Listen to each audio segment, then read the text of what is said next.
Okay, so now I'm taking some illustration to understand how to find the value of the given expression. उसके लिए मैंने पहले ही graph discuss किए थे, sine inverse, cos inverse and tan inverse. तो इनके base पे ये मैं 6 इलस्ट्रेशन बता रहा हूँ, तो ये हेल्प करेंगे कैसे वैल्यू फाइंड करोगे. So first question is sine inverse sine 2π/3. अब फिर मैंने भी बताया था कि बहुत से बच्चे क्या करेंगे, इसकी वैल्यू सीधे 2π/3 लिख देंगे, बिकॉज वो सोचते हैं कि साइन इनवर्स और साइन कैंसिल आउट हो गया and the value is 2π/3. But उसके लिए मैंने बताया है कि sine inverse of sine x equals to x तभी होगा when x belongs to its principal branch, that is -π/2 to π/2. तो इसको चेक करो, ये जो वैल्यू लिखी हुई है इस वैल्यू को चेक करो. अगर ये प्रिंसिपल ब्रांच में आती है, इसके बीच में अगर आती है तब तो वेल एंड गुड, और अगर नहीं आती है तो इसे लाना पड़ेगा. तो 2π/3 जो वैल्यू आएगी ये 120 आएगी आई थिंक. तो 120 तो आता ही नहीं है इसके बीच में, तो मुझे इसको मैनिपुलेट करना पड़ेगा. तो मैनिपुलेट देखो कैसे होगा. Sine inverse, now sine, I can write it sin inverse sin pi minus π/3. 2π/3 जो एक्सप्रेशन लिखा है उसको ऐसे तो लिख ही सकता हूँ मैं, pi minus π/3. Now what is the value of sin 180 minus theta? This is sin inverse sin π/3. अब बताओ तो कि π/3 जो वैल्यू है which means the value equal to 60 degree, ये इसके बीच में बिलोंग करेगी. The π/3 belongs to -π/2 to π/2.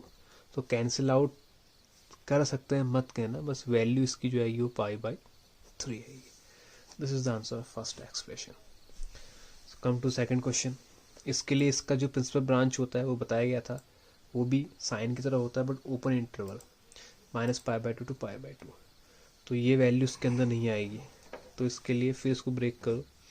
Now this is tan inverse tan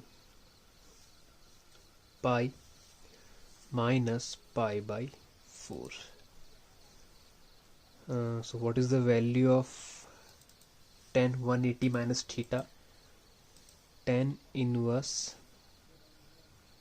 tan π/4 with negative. ये नेगेटिव आगे आएगा तो जो मेरा आंसर आएगा -π/4. और फिर चेक करो, -π/4 belongs to open interval -π/2 to π/2 and your answer will be yes. So my answer is -π/4. This is the answer of second question. Now come to the third question. Cos inverse cos 7π/6. अब इसका principal branch क्या होता है? The close interval 0 to π. The close interval 0 to π.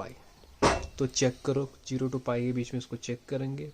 सो अब ये value तो इसके अंदर आएगी नहीं. सो cos inverse cos pi, I can write it 7π/6 plus ही होगा π/6. Now what is the value of cos 180 plus theta? It is minus cos theta, so this is cos inverse cos π/6.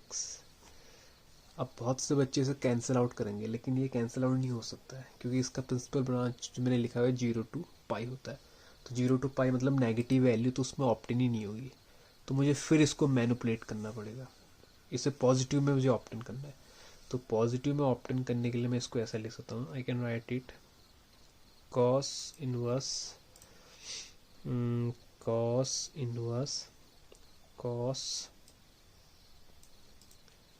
Pi minus π/6. इसकी value इसी के equal तो होगी, तो इसके equal होने का मतलब है ये आएगा cos inverse cos 5π/6. 5π/6 which means it is equal to 150 degree. 150 belongs to 0 to 80, so my answer is 5π/6. That's it. Okay, the next one is sine inverse sine 3 pi by, so sine inverse sine pi minus pi by 5, ये तो लिख सकता हूँ फिर 5 sorry, this is pi minus 2 pi by 5. Now it is equals to sine inverse sine 2 pi by 5. अब मेरे ख्याल से ये वैल्यू इसमें बिलोंग करेगी, और बिलोंग करने का मतलब है कि my answer will be 2 pi by 5. The next one is cos inverse cos 13 pi by 6. Break करो, so I can write it cos 2 pi plus pi by 6, which lies on first quadrant. So first quadrant, so what is the value of cos 2 pi plus theta? It is always cos theta, so which means cos inverse cos pi by 6, and pi by 6 belongs to its principal branch, so my answer will be pi by 6. Okay, the last one is tan inverse tan 7 pi by 6. tan 7 pi by 6 को break करो, so I can write it tan pi plus pi by 6. Now what is the value of tan 180 plus theta? This is tan theta, so this is tan pi by 6. Now pi by 6 जो लिखा हुआ है मैंने, ये इसके principal branch, मतलब principal branch कहने का मतलब है minus pi by 2 two pi by 2 पे बिलोंग करता है. बिलोंग करने का मतलब है मैं डायरेक्ट इसको सीधे पाई बाई 6 ले सकता हूँ, ये अज्यूम करते हुए कि ये और ये कैंसिल हो गए. So this is the answer. So this is the way to solve such kind of question. और पहले ही बताया गया है कि ये डायरेक्ट कैंसिल नहीं हो सकते हैं. कैंसिल तभी होंगे जो वैल्यूज़ लिखी हुई हैं, जो एंगल के अंदर आर्ग्यूमेंट लिखा हुआ है, ये इसके प्रिंसिपल ब्रांच में लाई करेगा. अगर लाई करेगा तो you can write the value directly, but अगर लाई नहीं कर रहा है तो मैनिपुलेट करके या ग्राफ की हेल्प से तुम्हें ये सॉल्व करना पड़ेगा. So this is the way to solve such kind of questions. अब इसके लिए जितनी प्रैक्टिस करोगे उतना रिफाइनमेंट आएगा. Thank you.